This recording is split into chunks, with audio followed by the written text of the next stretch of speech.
Hello guys, nandito naman tayo sa gagawing bagong kulungan ng kambing. So, ay dumang ka na, wala pa magpuon.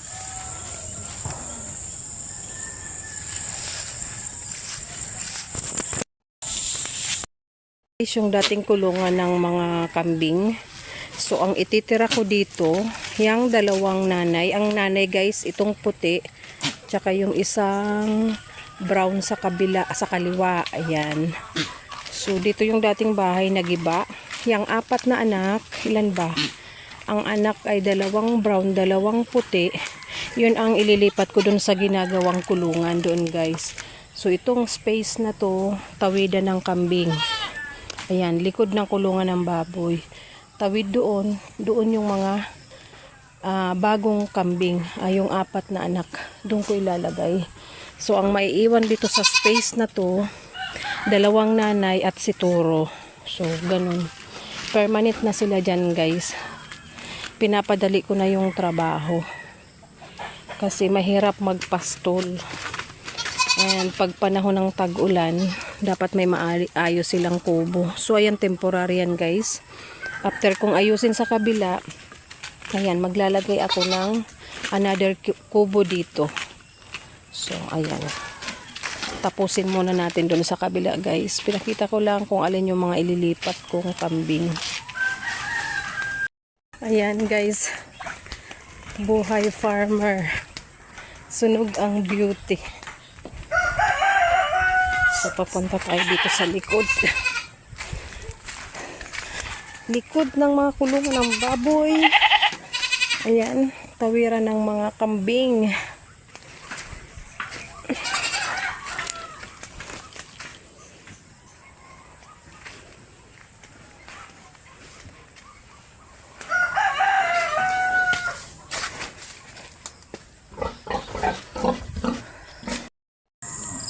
Ito guys, yung pwesto na gagawing bagong kulungan ng mga kambing.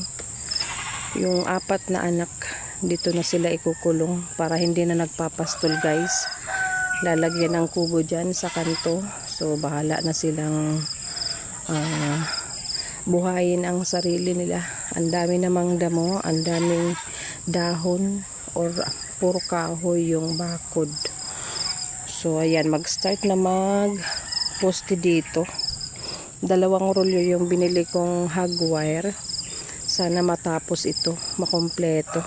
Para ang next ko ng project ay yung kubo sa kanto. Siguro ilipat na lang tong mga itong maapektuhan na saging, ilipat na lang. Pati itong sugar cane, ilipat ng tanim. Huwag na magtira-tira ng space. Hindi naman to kinakain ng kambing tong taro.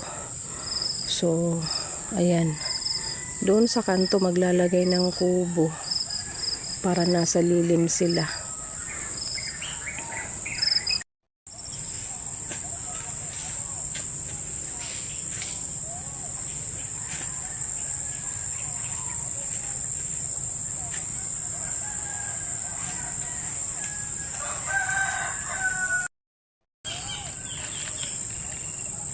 Ayan guys, linipat yung isang niyog.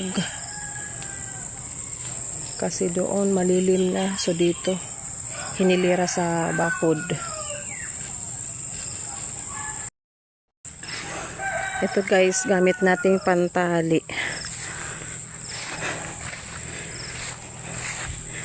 So mikat na yung araw pero di pa naman mainit guys.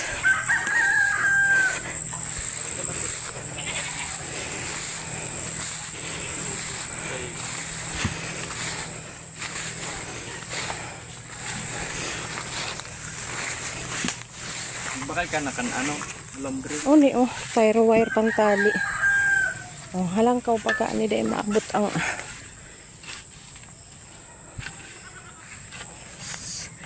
Kung araw ko ta kambing nakal na antisisi.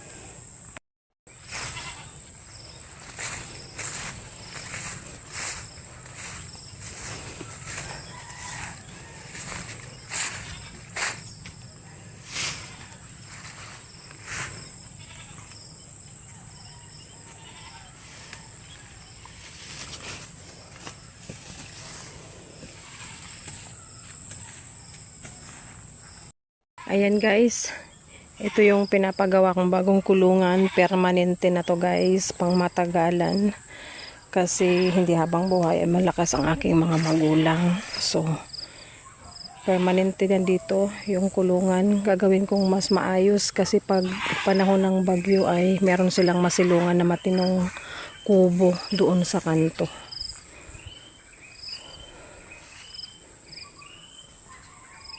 Yan, yung gastos ko dito guys, ito talaga yung project ko at yung sa baboy. So, nag-loan ako sa card ng agri-loan para pampagawa talaga ng panibagong kulungan, panibagong kubo kasi nasira na yung kubo dun sa kabila at kailangan ko mag-expand talaga ng kulungan. So, ito lang muna para dito yung side ay mapagtaniman pa namin ng mga gulay. Ayan. Yung kalahati ng aking loan, igagastos ko dito para sa mga kulungan ng kambing. And yung natitirang kalahati ay pang fattening ko. Fattening para gagawing panibagong mga inahin.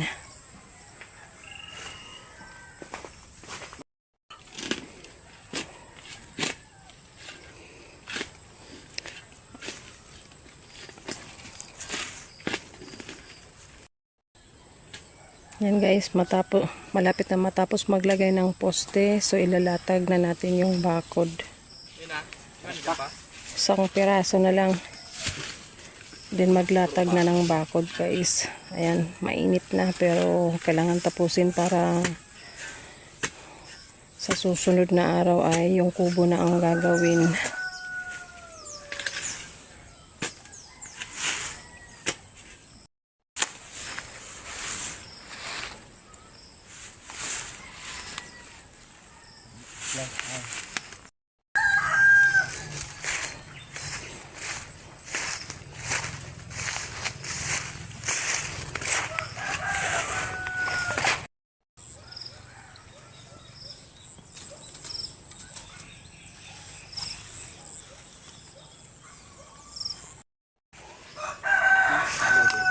Ika na lugad. Ay, dugo ko kang braso.